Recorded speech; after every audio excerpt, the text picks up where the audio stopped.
What's up,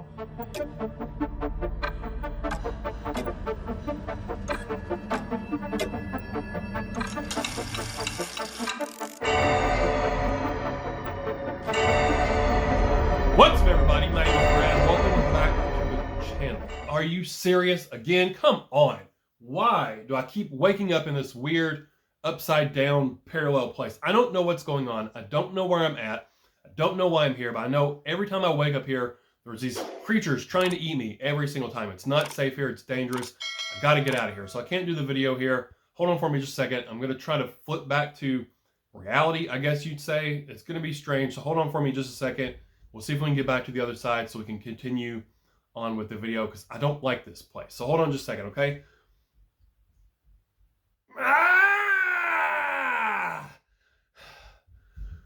Whew, that is a lot harder to do every time I do it. I don't know.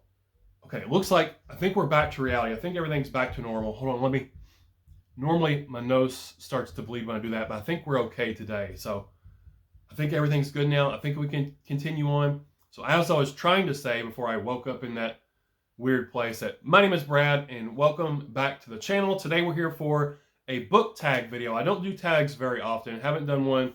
I did the mid-year book freakout tag a little bit ago, but before that I haven't done one for a long time. And I've never created an original tag, and I don't know how original this is going to be, but this is what we're doing today. I'm here for the Stranger Things book tag. This little known TV show you might have heard of, you might not have. Recently, their season 4 debuted on Netflix, and actually it crashed Netflix's servers when the last 2 episodes came out. But I've been a fan of Stranger Things since season 1. My wife and I last week finally got a chance to sit down and binge watch season 4. I really, really enjoyed it. It might be my favorite season of the show so far. I have to go back and rewatch season 1, because right now season 1 is, but season 4 is definitely in close contention. I had a whole lot of fun with it. They definitely amped up the horror in season 4. It felt a lot of it felt like Nightmare on Elm Street, Freddy Krueger kind of stuff, which of course I really enjoyed. But since I enjoy the show so much, and since it is so popular right now, I thought it would be fun to create a book tag around the TV show Stranger Things. I'm sure there's other book tags out there for this show. I probably should have checked before I did my own. But this one specifically revolves around season 4 with the prompts and everything. There will be no spoilers for it. It's all out of context. So if you haven't seen the show, you can still do the tag or watch along, and it won't spoil anything for you. I would hate to do that because it is a fantastic show. But I've got 8 questions here, like I said, revolving around season 4 of Stranger Things and making them book related. I think it'll be a lot of fun. So let's go ahead and we'll dive right into it. 1. The Upside Down, an alternate dimension that exists in parallel to our own world. Name a fantasy, sci-fi, horror, dystopian world that you would not want to get stuck in.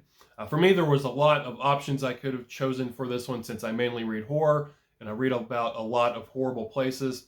But I wanted to do something a bit different. It's still on the horror end, but this is more dystopian, and I chose the world from Tender is the Flesh by Augustina Bazterrica. Now this one, it is dystopian. It doesn't feel like the future. It feels like it's set in our own times, and it's definitely in our own world. But what is going on here is that all animal life on Earth has been infected with this deadly disease. It doesn't really bother the animals so much, but when it comes in contact with humans, it's extremely deadly to humans. So to protect ourselves, we've basically eradicated all animal life on Earth. There's no more livestock, there's no zoos, people don't have household pets anymore. So with no more livestock, there goes our main source of protein when it comes to food. So what have we done to combat that? Well, we have now resorted to cannibalism, but it's not this savage butchery just out on the streets killing people and eating them. It's not like that. It is, it's been normalized. It's highly regulated, government approved, industrialized cannibalism. So just all the meat processing plants from before that would process, pigs and cows and all that kind of stuff, they've transitioned into now breeding and raising humans for the sole purpose of slaughtering them for meat. I'm a big meat eater. It would be hard for me to turn vegetarian, and I would hate to be in a world where I would be stuck with the choice of, do I want to eat some meat today, and if I do, that is eating other people. I would not want to be in that situation. But also, like I said, it's been normalized. You go to the grocery store and you get your 10-pack of burgers that is human meat, and you go home and cook it, and no one really bats an eye about it. No one really thinks about it. It's just the normal day to day, but I would not want to be in that world where if I am eating meat, I know I'm eating other humans. It would just be an awkward scenario to be in. So that's why I chose this world. It's a very awesome dystopian, very brutal book. You should definitely check it out. I chose Tender as the Flesh by Augustina Bastarrica. 2. Hellfire Club, an unpopular and misunderstood group of nerds who are more than what they seem at first glance. So name a book that you think more people would enjoy if only they pick it up and give it a chance. For me, I'm picking Songbirds and Stray Dogs by Megan Lucas. I read this in 2020, I think, and it was tied for first for my favorite read of the year overall, and it was my favorite non-horror read of that year. It's a fantastic read. Pretty much everyone that I'm friends with on Goodreads and everyone that I've recommended this book to has given it 5 stars. People seem to really enjoy it. If you're a fan of Betty by Tiffany McDaniel, it's very similar in ways, and if you like that book, you'll definitely enjoy this book as well. Currently, right now on Goodreads, it has 190 ratings, 82 reviews, and 4.29 stars, which is just criminal. It needs more ratings, it needs more reviews, because it's a fantastic read. It is simply amazing. It is Southern Grit lit. It is about this young girl who becomes pregnant, and basically she's abandoned by everyone.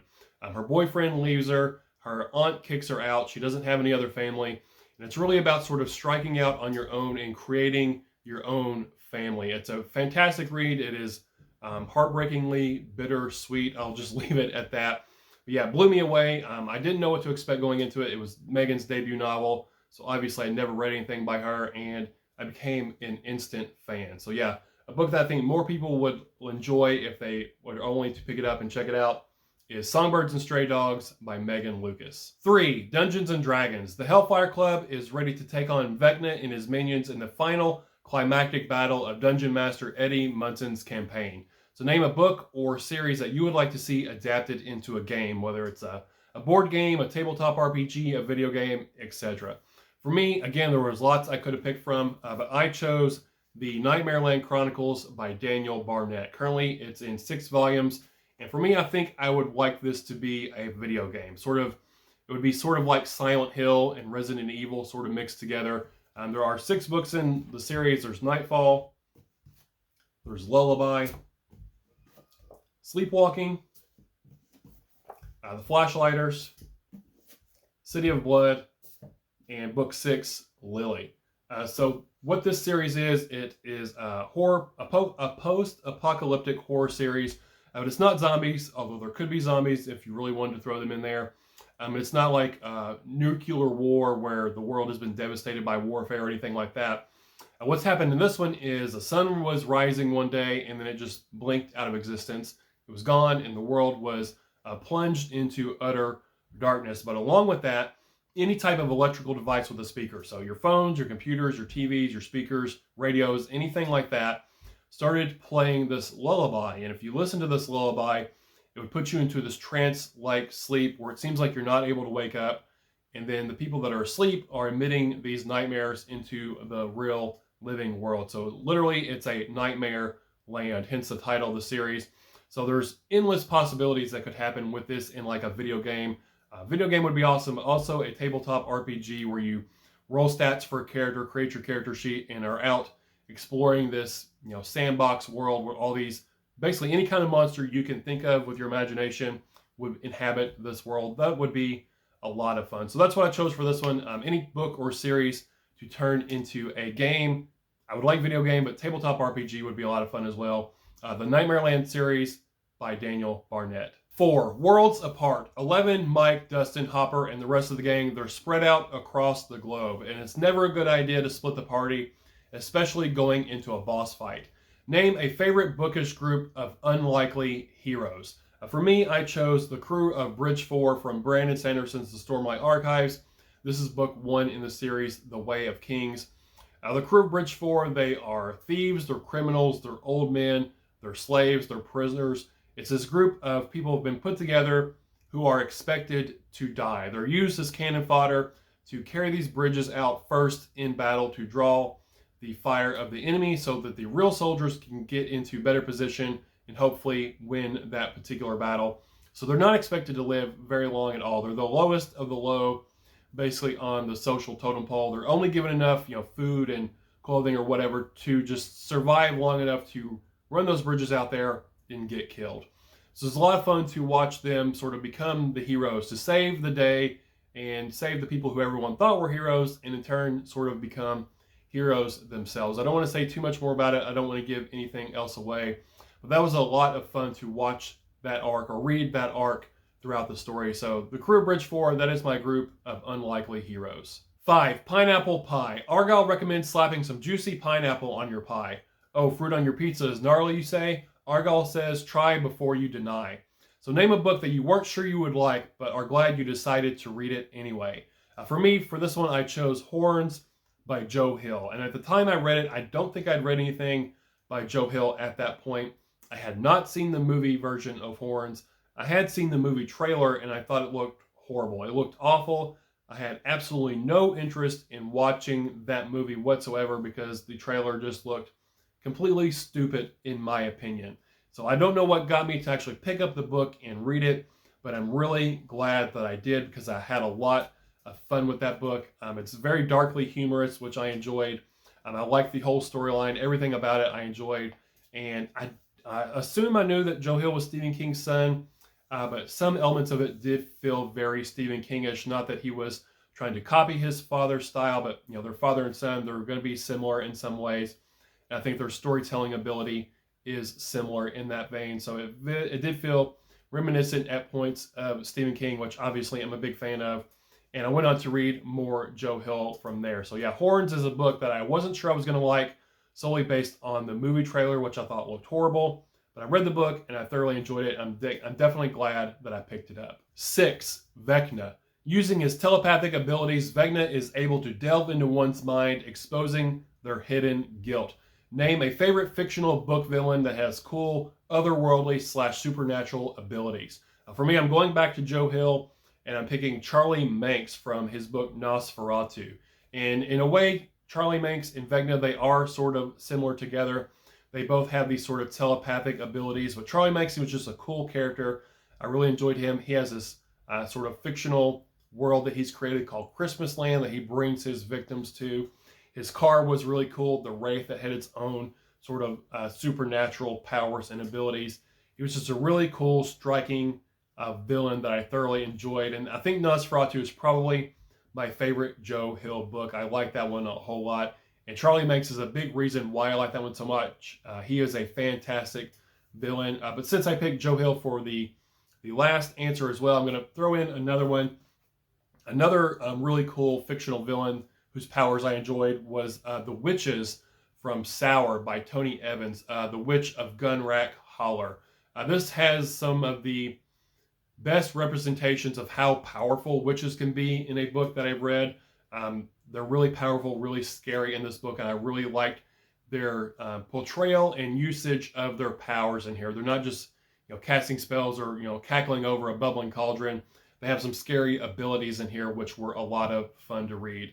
So Charlie Manx from Nosferatu and The Witch of Gunrock Holler from Sour by Tony Evans are two of my favorite fictional villains who had really cool abilities and otherworldly powers. 7. Running Up That Hill. Kate Bush's 1985 song Running Up That Hill plays nonstop on Max Mayfield's Walkman throughout Stranger Things Season 4 and has risen up the charts since the season debuted. So name a genre, subgenre, or trope that you would like to see gain popularity. For me, I chose espionage horror. I recently read Beasts of the Caliber Lodge by L.J. Dougherty. It is espionage horror. It was a blast. I love the combination of this sort of spy thriller mixed with horror elements. It's got a sequel called Primal Reserve, which I have not gotten to yet. But I would like to see more espionage horror stories out there to read. Mixing spy thrillers with some horror elements. I have been told that the Necroscope series by Brian Lumley is also espionage horror, and I'm planning to read book 1 of that, I think, later on in the year in October.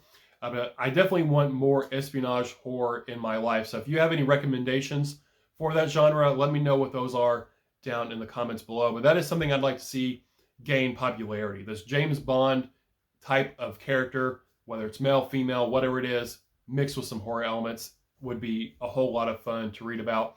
So I chose espionage horror as a genre, subgenre. I don't even know what it would be that I'd like to see gain more popularity. 8, the final prompt for Chimes.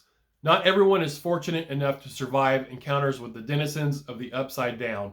Name a fictional book character whose death just absolutely broke you. So there's going to be spoilers ahead for this one. I'm going to be talking about The Dark Tower by Stephen King, the 7th and final book in his Dark Tower series. So if you have not read this series, spoilers ahead. I'm going to spoil it for you. So go away, read the book, and come back to find out who I'm talking about, because I would hate to ruin this for you. But diving in, spoilers for this. There are actually 2 character deaths in here that were pretty much back to back that just crushed my spirit. First was the death of Eddie Dean, which just seems like it came out of left field, came out of nowhere. It was almost a jump scare. I was so not expecting it to happen. That happens, and then right on the heels of that, the death of Jake Chambers, which was just soul crushing. It was heartbreaking. Both of those back to back were like these 2 haymaker blows. And I think it was so bad because we'd spent so much time with these characters. Jake since book 1, Eddie since book 2, now we're in book 7, and back to back we're getting their deaths. And I think this is why this is probably, depending on what day you ask me, it's either book 2, Drawing of the 3, or this final book in the series are my favorite of the series because of the emotional impact it had. You know, we had spent so many pages and time with these characters. It was sad to see them go in that way. You know, we're not just leaving them, but they are dying within the story. And then the ending to the book is just amazing. I'm not going to say what it is, but it's my favorite book ending, probably one of my favorite book endings of all time, especially for a series like this. I think it wrapped up the series perfectly. But those are 2 deaths that were just absolutely heartbreaking and broke me. Eddie Dean and Jake Chambers here in The Dark Tower, book number 7. And that's it. Those have been the 8 prompts for the Stranger Things book tag. We've made it through to the other side. I'm going to tag 8 people to do this, 1 for each prompt. And if you happen to do this video, you can tag as many or as few or no people if you want to do that. But I'm going to tag Leslie from The Nerdy Narrative, Jay from The World According to Jay, Crystal from Fiber Artsy, Kelly from Kelly Hooked on Books, Una and Crypto from the Codex Cantina, Ollie from Criminali, Michael Vaughn from Michael Vaughn, and my boy Prue from Prue Pruitt. I think that's all 8 of them. So yeah, if you'd like to do this tag also, and I did not tag you, please feel free to do so. And anyone who does happen to do this tag, please tag me in your video so I can come and watch your answers. I think it'll be a lot of fun. Well, that's it. That's all I have for you guys today. This has been the original Stranger Things book tag based on season 4 of Stranger Things. I had fun making it, shooting the video. Hope you had fun watching it as well. But that's all I have for you guys today. So thank you for spending your time with me. Again, my name is Brad, and I'll talk to y'all later. Bye.